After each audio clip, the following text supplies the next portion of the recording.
Okay. Hello everyone. Welcome to another lesson of creative writing skills for your 12th English. Articles, reports. My name is Himanshu Parihar and let's begin without wasting any further time because the exams are on the tip, on the edge, and articles and reports can be one of the question of your paper.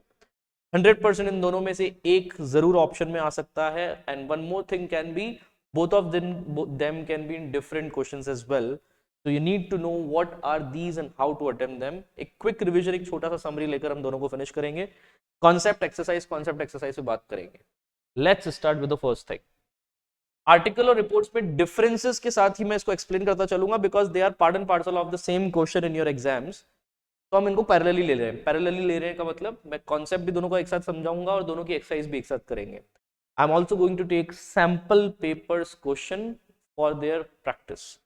Yes, sample paper से हम एक question उठाएंगे. CBSE sample paper number 3 से हम question उठाएंगे 2023 का, ताकि आपको रियल टाइम एक्सपीरियंस मिल सके हाउ टू सॉल्व देम.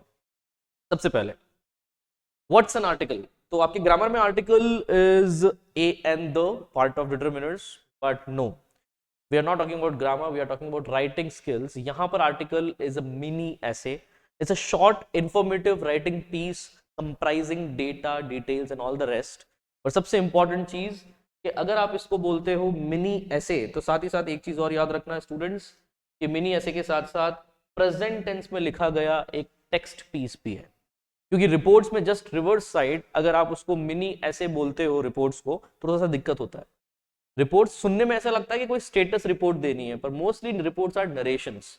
तो मैंने यहाँ पे जैसे लिखा भी है कि जैसे रिपोर्ट बोलता हूँ दिमाग में नरेशन आना चाहिए, तो पास्ट टेंस डोमिनेट करता है. Although project reports are the ones जिनको प्रेजेंट टेंस में लिखा जाता है, पर आपके एग्जाम से प्रोजेक्ट रिपोर्ट्स बहुत ही रेयरली आ रहा है. जो most of the times reports आपके पास आते हैं वो किसी इवेंट के नरेशन में आते हैं. कोई एक्सीडेंट देखा है आपने कोई इवेंट अटेंड करा है, कोई वर्कशॉप है, कोई सेमिनार है, वो सारे एग्जांपल्स मैंने यहाँ पे नोट डाउन कर रखे हैं. ये प्रॉपर डिटेल्स वाले शॉर्ट नोट्स आपको मिल जाएंगे डिस्क्रिप्शन में, एक लिंक दे रखा है उस पर. अदरवाइज www.tinyurl.com/pc12th English ऐप जरूर लगाना. pc12th English पर आपको ये मिल जाएगा. इस लिंक पर सारा डेटा मैंने एज इट इज कंपाइल कर फोल्डर वाइज जमा रखा है. You can access it from there as well. Telegram channel के फालतू की नोटिफिकेशंस आपको नहीं मिलेंगे, फ्यूचर में देखेंगे कभी बनाना होगा तो. बताओ, नरेशंस और एनालिसिस के नाम पर आपको याद आता है रिपोर्ट्स, लेकिन नरेशंस और एनालिसिस की जगह अगर मैं बात करूं शॉर्ट इंफॉर्मेटिव राइटिंग पीस, तो नाम याद आ जाना चाहिए आर्टिकल्स. रिपोर्ट्स में आप कोशिश करेंगे कि नरेशंस कर रहे हो, किसी इवेंट के बारे में डिस्क्राइब कर रहे हो, तो पास्ट टेंस में V2 चलने दो. तो इसका मतलब ये है कि overpopulation is a big issue in India right now. पर आर्टिकल लिखा जा सकता है. Overpopulation is a too good topic for article, पर आपको बहुत बार क्वेश्चन में एज इट इज दे रखा होगा कि आर्टिकल लिखना है रिपोर्ट. फिर भी आप टॉपिक से भी गेस कर सकते हो कि ओवर पॉपुलेशन पे आर्टिकल इसलिए लिखा जा सकता है because it is a current issue. अगर कोई वर्कशॉप हुई है आपकी स्कूल में on over population and it's side effects, कोई सेमिनार हुई है, वर्कशॉप तो क्या होगी इसकी, भगवान ना करे वर्कशॉप हो, पर इसका सेमिनार हो सकता है. और उसका सेमिनार में जरूर ये लिख सकते हैं वो कि how is over population responsible for the problems in India. अब ओवर पॉपुलेशन की प्रॉब्लम्स इन इंडिया पे सेमिनार आप अटेंड करके आए हो, तो आप अपना एक्सपीरियंस शेयर करोगे step by step in the eventful manner के पहले कौन आए, वेलकमिंग किसने करी, चीफ स्पीकर कौन थे, कैसे पार्टिसिपेंट्स ने एफएक्यू सेशंस में या ओपन हाउस डिस्कशंस में पार्टिसिपेट किया, एंड फाइनली थैंक्स गिविंग किसने किया. This I hope you are recalling it from the annual function days. कि एनुअल फंक्शन पे आप एक रिपोर्ट लिखा करते थे जब स्टूडेंट्स बहुत बार अलग अलग परफॉर्मेंसेस देते हैं, फिर उसमें स्टार्टिंग कोई और करता था, एंडिंग कोई और करता था. This was report. तो रिपोर्ट और आर्टिकल्स मुझे लगता है फंडामेंटली डिफरेंस क्लियर हो जाना चाहिए. ये करंट इश्यूज पर प्रेजेंट टेंस की बातें करते हैं और ये पास्ट इश्यूज पर नरेशन की बातें करते हैं. मैंने यहाँ पे लिखा भी है पास्ट सिंपल टेंस, यहाँ पे प्रेजेंट सिंपल टेंस. ठीक है, अगर ये मिनी ऐसे है तो ये एक नरेशन है. और सिंपल सी बात बताई जाए तो इसके अंदर हम लोग वन और वी अप्रोच यूज करते हैं. व्हाई? बिकॉज आर्टिकल्स के अंदर तुम अगर आई और यू लिख रहे हो तो काफी पर्सनलाइज्ड हो जाता है. वैसे तो रिपोर्ट्स में भी हमको आई और यू से बचना है, पर वो नरेशन में कभी कभार काम आ जाते हैं, इसमें बिल्कुल भी नहीं. रिपोर्ट्स में भी कोशिश ये की जाती है कि वन या वी अप्रोच पर बिल फाड़ कर कुछ बोला जाए. मेरे कहने का एक सही मतलब समझाता हूं कि अगर आप लिख रहे हो पेरेंट्स के बारे में, मान लो कोई मॉरल स्टडीज का कोई क्वेश्चन आ गया कि पेरेंटहुड या द आइडियल पेरेंटहुड पर आपको एक आर्टिकल लिखना है, तो आइडियल पेरेंटहुड में कैसे लिखोगे? We should be good parents, ये ज्यादा अच्छा रहेगा, one should be a good parent, ये ज्यादा अच्छा रहेगा, या I should be a good parent? देखो आई तो बिल्कुल ही गलत है, क्योंकि ये तो पर्सनल ओपिनियन बता रहा है, आर्टिकल में पर्सनल ओपिनियन नहीं दिए जाते। You should be a good parent, ऐसा बहुत बार हम लेक्चर झाड़ते वक्त बोलते हैं, you should do this, you should respect your parents, you should do that, पर यू एक बहुत ही डिसकनेक्टेड अप्रोच होती है। तो कनेक्टेड अप्रोच ये होगी, या तो आप वी बोल दो जिसमें राइटर और रीडर्स सब इंक्लूड हो जाए, पर सबसे जनरलाइज्ड होता है वन अप्रोच। आप वन अप्रोच को यूज करेंगे तो 4 चांद लगते हैं आपकी राइटिंग स्किल्स को, कि one should respect one's parents, one should be a good parent of their offsprings. तो ये सब ऑफ वंस ऑफस्प्रिंग है ना। One should be a good parent of one's offspring बोलते वक्त पेरेंटहुड पे हम अच्छे से आर्टिकल लिख पा रहे हैं। तो आई थिंक वन अप्रोच समझ में आ गई होगी, आई थिंक प्रेजेंट टेंस समझ में आ गया होगा, और मिनी ऐसे का इंट्रोडक्शन समझ में आ गया होगा। इसके सीक्वेंस पे हम बाद में आएंगे, पर यहाँ पे देखिए आप, मैंने यहाँ पर आई और वी अप्रोच पे फोकस ज्यादा किया, जिसमें से वी वाली अप्रोच बेटर है। जैसे इसमें वन वाली अप्रोच बेटर थी, इसमें वी वाली अप्रोच। तो हम कोशिश यही करेंगे कि we listen to the first speaker who spoke about this, then we all listen to this, इसमें वी अप्रोच आ सकती है। अब आप आई और वी में भी ज्यादा अच्छा है, वी से भी अच्छा, कि there was this, there is that, मतलब देयर अप्रोच पे भी यूज कर सकते हो। There was first speaker who was Mr. Dash Dash Dash who spoke about this. Then there was second speaker, तो इसमें ना तो I की जरूरत पड़ी, ना V की, ना U की। इनसे बच क्यों रहे हैं? ताकि जितना जनरलाइज हो सके रीडर को उतना वो अच्छा लगे। ये पर्सनलाइज हो गया तो ये कैजुअल भी बन सकता है, इस चीज से हम बच रहे हैं, है ना। तो एज अ रिपोर्टर आपका काम सिर्फ रिपोर्ट करना है, उसमें अपनी प्रेजेंस दिखाना नहीं है।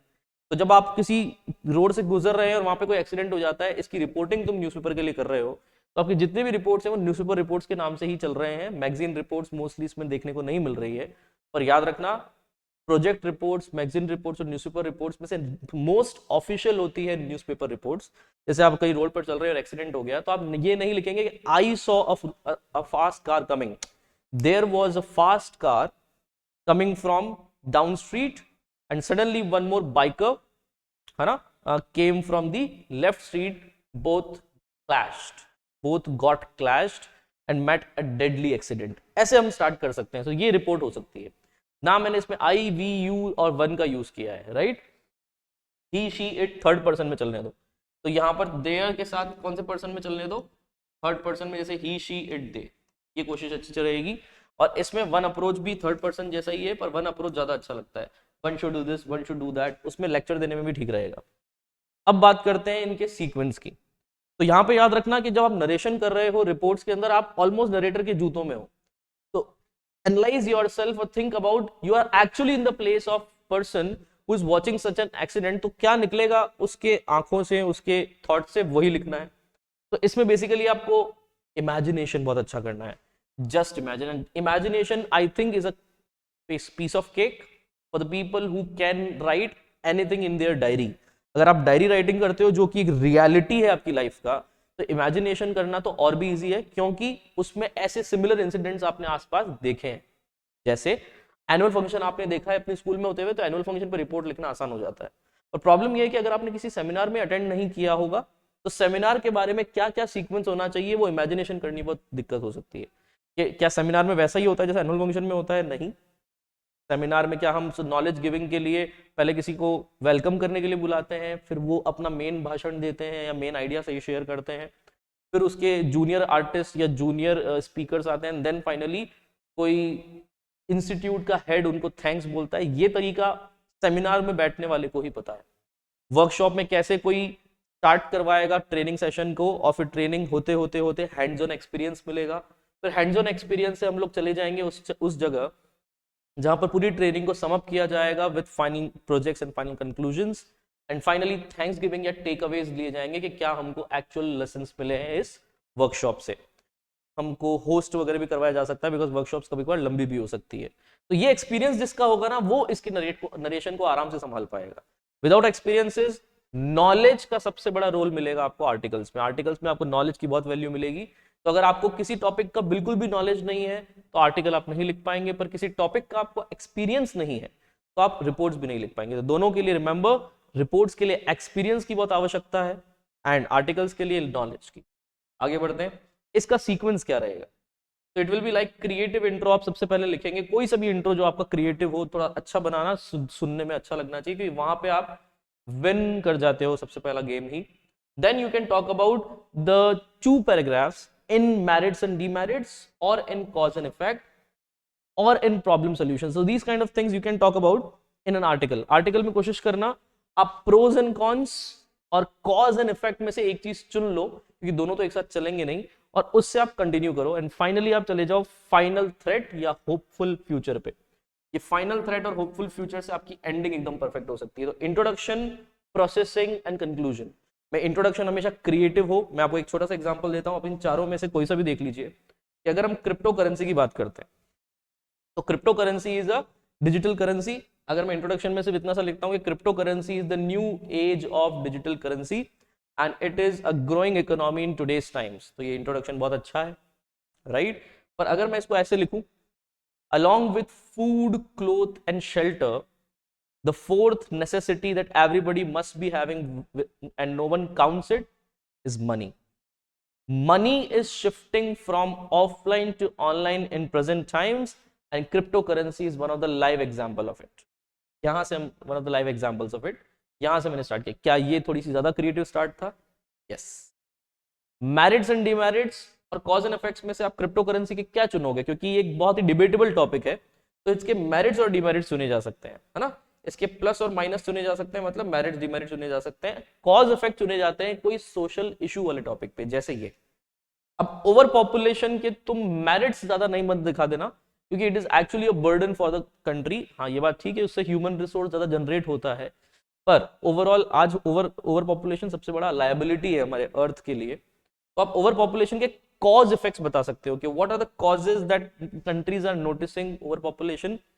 लो education, illiteracy can be one of the reason, जिससे फैमिली प्लानिंग नहीं हो सकती, और it can be some religious propagandas to give birth to more babies, so that can be overpopulation causes।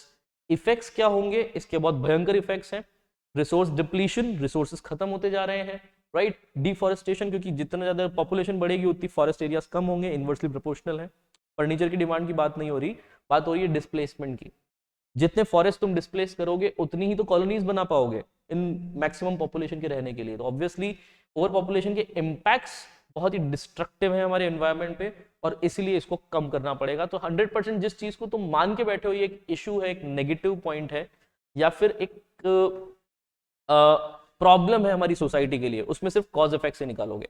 अब सोचो टेररिज्म जैसा कोई टॉपिक दे दिया, तो उसके क्या तुम मेरिट्स डिमेरिट्स निकालोगे कि क्या क्या फायदे हो सकते हैं टेररिज्म के? लोग मर जाएंगे, पॉपुलेशन कम हो जाएगी? जी नहीं ऐसी बातें करना सही नहीं रहेगा।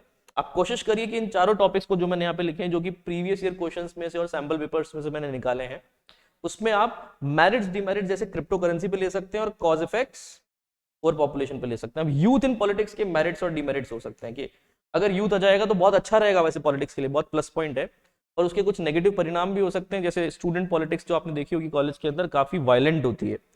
तो नो मोर काम एंड कंपोज्ड। वैसे भी कौन सी जो ऑलरेडी पॉलिटिक्स हमारी संसद में बैठी है वो बहुत ही नॉन वायलेंट है, वायलेंट तो वो भी है, पर उसके अंदर शायद गंदगी और ज्यादा बढ़ सकती है। डीमेरिट्स आ गए अगर वायलेंट पॉलिटिक्स की बात की जाए तो। पर वायलेंस क्या पॉलिटिक्स का एक मूलभूत अंग नहीं है, एक फंडामेंटल पार्ट नहीं है? क्या लोगों को अपनी आवाज नहीं उठानी चाहिए, चुपचाप सुन लेना चाहिए? तो ये again second part of the merit या डीमेरिट पे आ जाएगा, और ऐसे आप डिबेट करते करते इसकी प्रोसेसिंग पैराग्राफ भर सकते हो। यूथ इन पॉलिटिक्स के अलावा एक टॉपिक है साइबर बुलिंग। अब cyber bullying is obviously bad, तो इसके तुम कॉज इफेक्ट्स निकाल लेना। मेरी बात समझ में आ गई होगी? इंट्रोडक्शन साइबर बुलिंग का करके प्रोसेसिंग में सबसे बड़ी इशू आती है, तो आप उसके कॉजेज और इफेक्ट्स निकालोगे एंड फाइनली उसको कंक्लूड करोगे with all the points summarised together, and that's how you complete article. मैंने थोड़ा सा रिव्यू दिया है। रिपोर्ट में एक्सीडेंट हो रहा है, कोई सेमिनार हो रहा है, वर्कशॉप हो रहा है, राइज हो रहा है, इन सब में एक सिस्टमैटिक आपको पिक्चर तैयार करनी है कि पहले ये हुआ होगा, फिर ये हुआ होगा, फिर ये, और उससे आपको एक रिपोर्ट का V2V2 फॉर्मेट में रिपोर्ट बनानी है। तो this is all about small introduction of articles and reports. दोनों 5-5 मार्क्स के क्वेश्चंस होंगे। चलो चेक करते हैं कुछ क्वेश्चंस। मैंने बोला था कॉन्सेप्ट एक्सरसाइज दोनों करवाऊंगा। तो कॉन्सेप्ट एक्सरसाइज के हिसाब से सबसे पहला देख लेते हैं। क्वेश्चन ये है, the advantage of technology and it's adverse effects. Question मैंने कहां से उठाया है, कि सीबीएसई के सैंपल पेपर जो आ रहे हैं 2023 के, उसके राइटिंग सेक्शन का फोर्थ क्वेश्चन है ये। फोर्थ क्वेश्चन के दो पार्ट थे, जिसमें से first part was report and second part was article. तो फर्स्ट पार्ट रिपोर्ट था, जिसको हम बाद में सॉल्व करेंगे। पहले मैं सेकंड पार्ट ले रहा हूं क्योंकि मैंने उसको लेफ्ट हैंड साइड में लिखा हुआ आर्टिकल को, कि क्या है क्वेश्चन, क्या है the advantages of technology and it's adverse effects. वैसे तो आपको नोट्स नीचे जब लिंक में मिलेंगे तो राइटिंग स्किल्स में जाकर आपको ये एक्सेस कर पाओगे, आप ये सैंपल पेपर को। इनफैक्ट सैंपल पेपर नाम का ही फोल्डर है, उसमें आप एक्सेस कर पाओगे इसके सोल्यूशन को, बट राइटिंग स्किल्स में भी कर पाओगे। बट इसको पढ़ना अलग चीज है और इसको लिखना अलग चीज, राइट। तो जब मैं इसको लिख रहा था, मेरे दिमाग में क्या चल रहा था मैं आपको समझा देता हूँ, बिकॉज ये प्योर मेरी हैंड राइटिंग में ही विद इन 5 to 7 मिनट्स मैंने ये लिखा था। तो जब मैं लिख रहा था तो मेरे दिमाग में क्या चल रहा था वो समझाता हूँ, ताकि आप भी उसी टेक्निक के थ्रू अपने आइडियाज को ओरिजिनली कार्व आउट कर पाओ and not just mug up the things as it is in the patent answers that you get from many other people.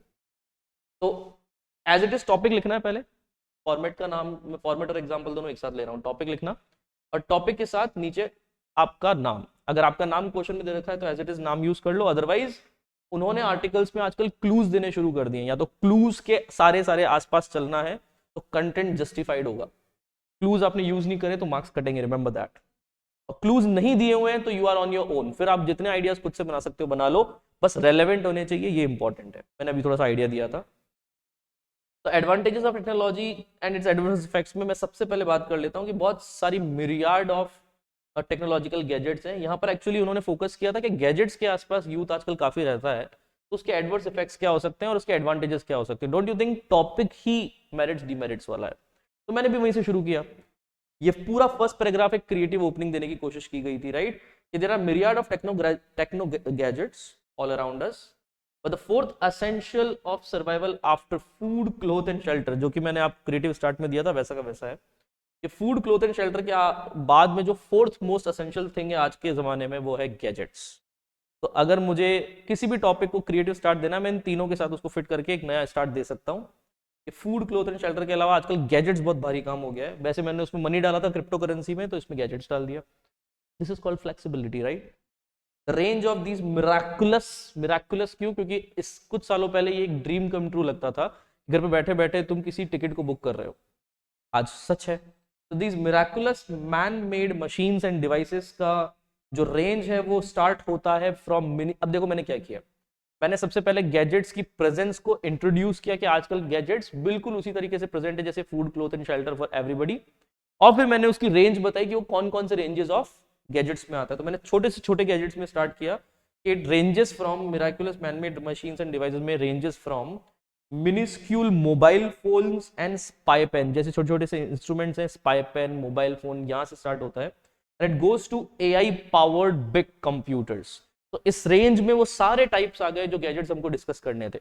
एक छोटा सा आइडिया है, इसको यूज करना चाहो तो आप भी नेक्स्ट टाइम यूज कर सकते हो, कि अगर कोई गेमिंग इंडस्ट्री की बात हो रही है तो स्मॉल टू स्मॉल गेम से लेकर बड़े से बड़े गेम तक वो सारे गेम्स उसमें रेंज में आप इंक्लूड कर सकते हो बाय सच अ लाइन।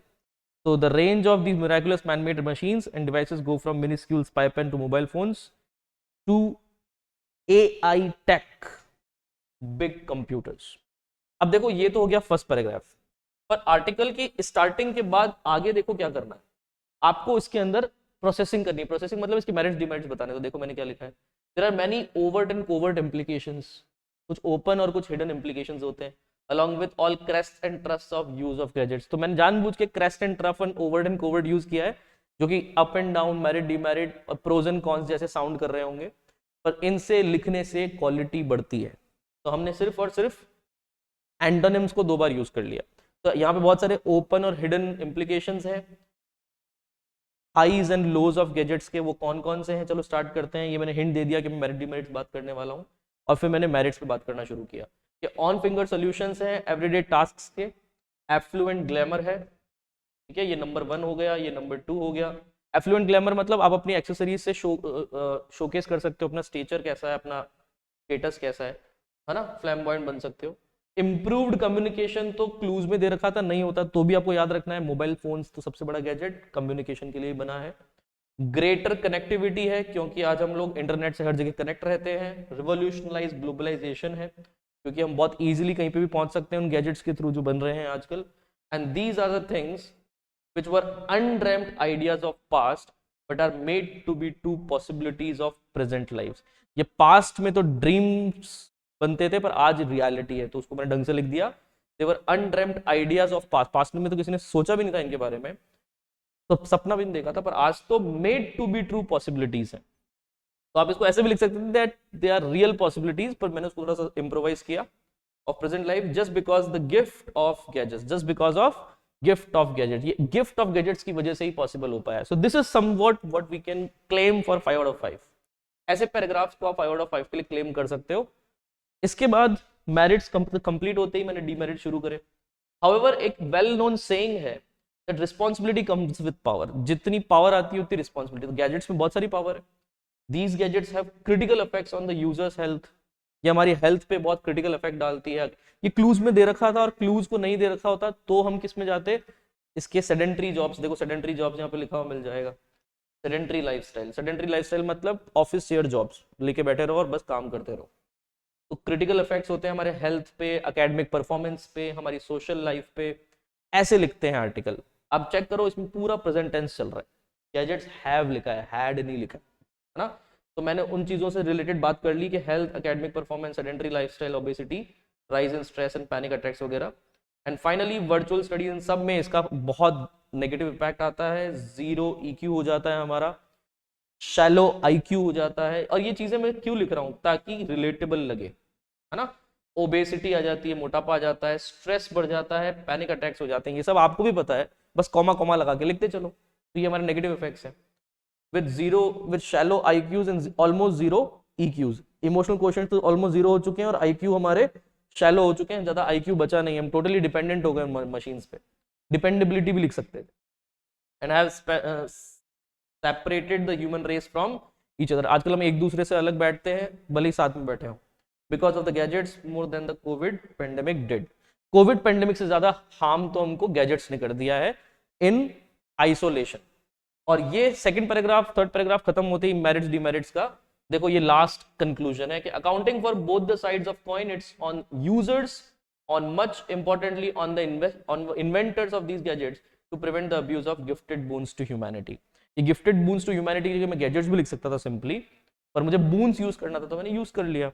ऐसे तो मार्क्स कमाते हैं इंप्रेसिव लिख के। तो आपने क्या किया, अब इसको छोड़ दिया है यूजर्स पे, पर ये सिर्फ यूजर्स पे नहीं, इन्वेंटर्स पे भी छोड़ना है। इन्वेंटर्स भी चाहें तो बहुत सारे लॉक्स और सेफ्टी फीचर्स लगाकर यूजर्स को बता सकते हैं कि तुम लोग 4 घंटे से इस पे बैठे हो, 3 घंटे से, आता ना इंस्टाग्राम पे।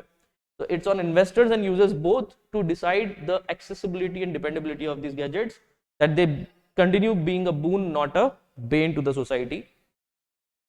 and this mindless addiction can project the monstrous evil soon around us like these omnipresent gadgets। हो सकता है इनके माइंडलेस एडिक्शन से हम लोग एक मॉन्स्ट्रस ईविल में कन्वर्ट हो जाए, और फिर वो मॉन्स्टर्स इविल जैसे हम हर जगह गैजेट्स देखते हैं वैसे हर जगह वो इविल्स ही दिखाई दें, ऑमनी प्रेजेंट गैजेट्स, है ना, हर जगह वही दिखाई देगा फिर। तो दिस इज अबाउट आर्टिकल। अब ऐसे ही एक रिपोर्ट दे रखी थी इसी क्वेश्चन में, the reports title was a train derailed. तो मैंने ज्यादा कुछ दिमाग नहीं लगाया, एक नॉर्मल ऑब्जर्वर जब ट्रेन के अंदर बैठकर उसकी डीरेलिंग की कहानी बताता है वो कैसी लगेगी, आराम से पढ़ना, मैं सिर्फ फॉर्मेट समझाता हूं आपको, आगे का काम आपको खुद को इमेजिन करना था। मेरी इमेजिनेशन आप पढ़ सकते हैं, नीचे डिटेल में उसमें आंसर मिल जाएगा। तो देखिए, चेन्नई एक्सप्रेस डिरेल्स 107 इंजर्ड, एक न्यूज़पेपर की स्टोरी लग रही है, और उसके नीचे मैंने लिख दिया है ऑथर का नाम कि बाय नीरजा, क्वेश्चन में दे रखा था नीरजा की पोस्ट हमको इमेजिन करनी पड़ेगी, तो मैंने लिख दिया करस्पॉन्डेंट न्यूज डेली, क्योंकि उसमें लोकल डेली लिखा हुआ था क्वेश्चन में, तो मैंने न्यूज डेली लिख लिया। टाइम्स ऑफ इंडिया वगैरह क्यों नहीं लिखा, क्योंकि वो लोकल डेली नहीं है। नेक्स्ट, डेट और प्लेस जरूर डालना, भले आपके फॉर्मेट पे होना हो, ये जरूर होता है, ये आपके लिए मार्क्स काटने का एक बहुत बड़ा पॉइंट बन सकता है। तो डेट और प्लेस जरूर लिखेंगे, टॉपिक लिखेंगे और उसके अलावा ऑथर लिखेंगे। 4 लाइनें अगर याद रही तो न्यूज़पेपर रिपोर्ट से आपको कोई मार्क्स नहीं कटवा सकता, फॉर्मेट के 1 मार्क्स पूरे मिलेंगे।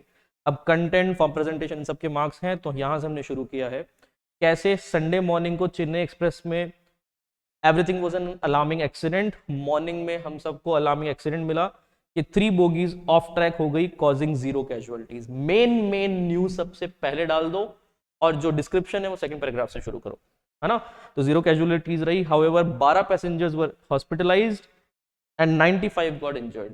12 को तो हॉस्पिटलाइज करना पड़ा, मतलब सीरियस इंजरीज, और 12 के अलावा 95 को इंजर्ड हो गए, क्योंकि उसमें तो बहुत सारे लोग बैठे थे। तो मैंने यहाँ पे कैरिंग 200 ऑड पैसेंजर्स तो उस 3 बोगीज में डाल दिए हैं, और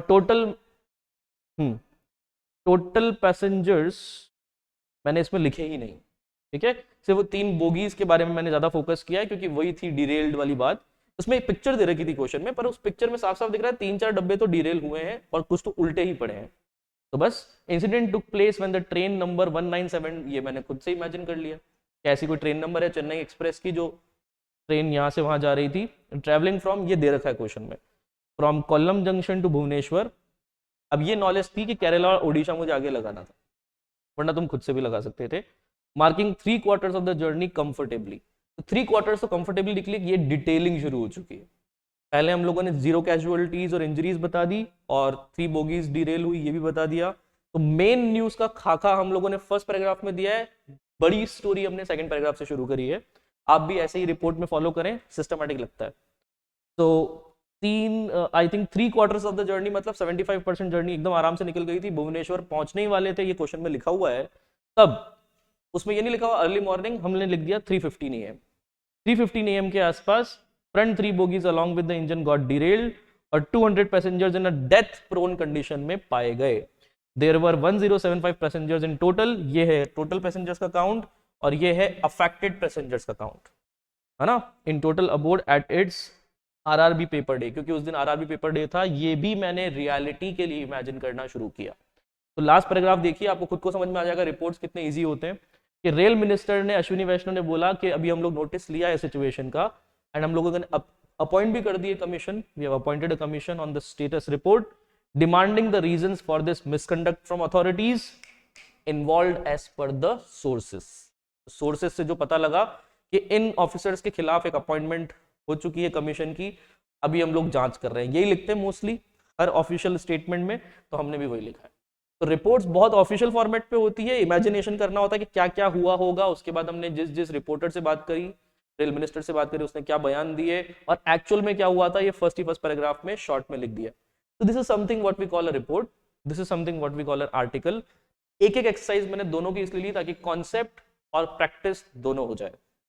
रियल लाइफ सॉल्यूशंस हैं, सीबीएसई सैंपल पेपर के क्वेश्चंस थे। ऐसे और वीडियोस के साथ हम वापस अब तक आते रहेंगे। Keep practising, all the very best. फोड़ के आना दोस्तों, this is the time. Thank you. For more such videos, don't forget that the main thing is article थोड़ा लंबा पड़ता है और रिपोर्ट छोटा, तो आप आर्टिकल्स को अवॉइड करिए। नॉलेज ज्यादा चाहिए, you must have seen yourself. Report आप एक्सेस करिए whenever you want to have a easy writing 5 marks। तो ये है वो लिंक जिस पर आपको ये सारे नोट्स मिल जाएंगे। PC 12th इंग्लिश लिखना है tinyurl.com के आगे, और अगर ये एज इट इज टाइप करके आपको ना मिले तो नीचे लिंक आपको डायरेक्ट भी दे रखा है, उससे भी आप ड्राइव पे जा सकते हैं। ज़्यादा वीडियोस चाहिए तो इन यूट्यूब पे चैनल पर जाकर PC एजुकेशन इंडिया पर 12th इंग्लिश की प्लेलिस्ट सब्सक्राइब करिए। You will find the maximum out of it. You also give some after 12th coaching preparations to everyone. Most welcome, see you soon, thank you.